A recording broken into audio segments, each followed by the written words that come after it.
আসসালামু আলাইকুম প্রিয় দর্শক। তো আজকে আমি যে বিষয়টি নিয়ে কথা বলবো সেটি হচ্ছে গিয়ে ওসিডি। অনেকেরই ওসিডি থাকে, বিশেষ করে যাদের অতিরিক্ত হয়ে যায় তারা খুবই সমস্যার মধ্যে পড়ে যায়। তো আমি সেটি নিয়েই আজ কথা বলবো। তো আমি যে বিষয়টি নিয়ে কথা বলবো যে জিনিসটা কাটিয়ে কীভাবে উঠবে। ওসিডি হচ্ছে আমাদের একটি হয়তো একটা চিন্তা, একটা ভুল চিন্তা।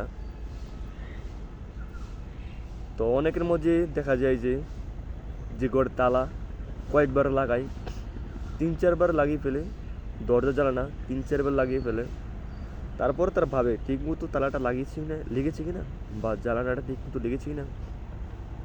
বা যখন নাকি তারা হাত ধুতে যায়, বারবার শুধু হাত ধোয়, মনে হয় যে হাতের মধ্যে ময়লা আছে, তারপরও হাত ধুতে থাকে। প্লাস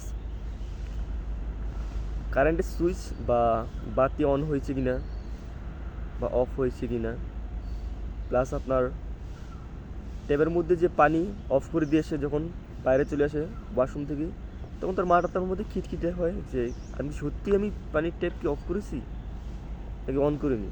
সেরকম সে একটা অহেতুক একটা চিন্তার মধ্যে পড়ে যায়। ঠিক আছে, যেসব চিন্তা তার কোনো সমস্যা করতে পারবে না।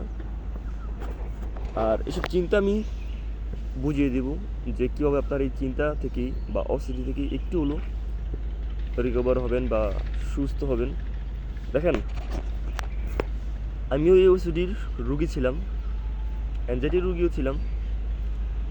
তো আমি যেভাবে ওসিডি দূর করেছি আমাদের মধ্যে থেকে, যে আমি যখন ওয়াশরুমে যেতাম, পানির ট্যাপ ছেড়ে তো আমি যা পানি এটি নিতাম, বা ওয়াশরুম থেকে আসার পর আমার মাথার মধ্যে একটা খিটখিটি বা একটা চিন্তা এসে পড়তো যে আমি সত্যিই কি পানির ট্যাপ অফ করেছি।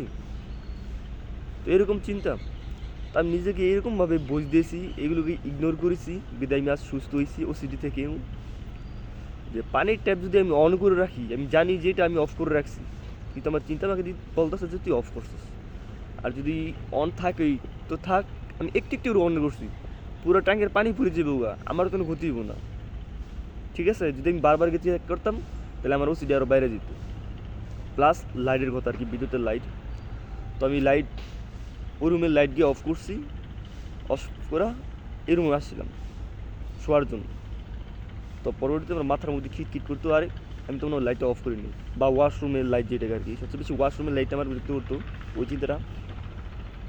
তো আমি এইভাবে ইগনোর করছি যে লাইট যদি অন থাকে ঠিক আছে, সারাদিন চলুক, সমস্যা নেই, আমি জানি আমি অফ করছি। তারপর আমার মন ব্রেন আমি বলতেছে যে আমি অফ করি নাই, যদি অফ করি নাই তাহলে চলুক, সারা রাত চলুক লাইট, সমস্যা নেই, কয়টাকে বিল আসবি। কিন্তু আবার ওসিডি থেকে তো বাস্তবে আমি এইভাবে ইগনোর করছি। ঠিক আছে, প্লাস হাতের মধ্যে ময়লা লাগা যেটাকে বলে, তো আমি একবার হাত ধুইছি, তারপর মনে হইতেছে যে হাতের মধ্যে ময়লা।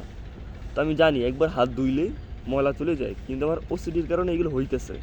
আমি একবার ধুইছি, ঠিক আছে, সমস্যা নাই, হাত একটু ময়লা থাকলে কী হবে।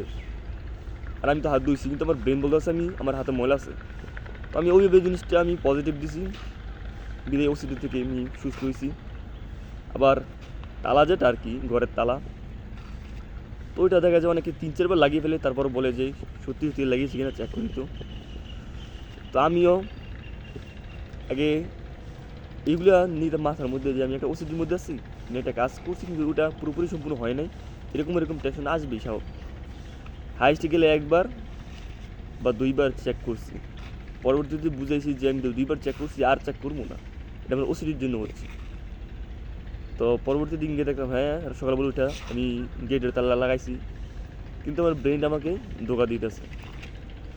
যেসব আপনার গুরুত্বপূর্ণ সেটি হয়তো 1 থেকে 2 বার আপনি চেক করতে পারেন গেটের তালা, এর স্বাভাবিক, ভালো এটা। তো অন্যান্যগুলো তো আপনার ওই রকম চেক না করলেও বারবার গিয়ে চেক করার দরকারও নাই। ঠিক আছে, এরকম একজন রুগী পাইছি আমি, যে ওনার ঘরের মধ্যে একবার সাপ ঢুকছে, তো উনি সাপটা মেরে ফেলছেন।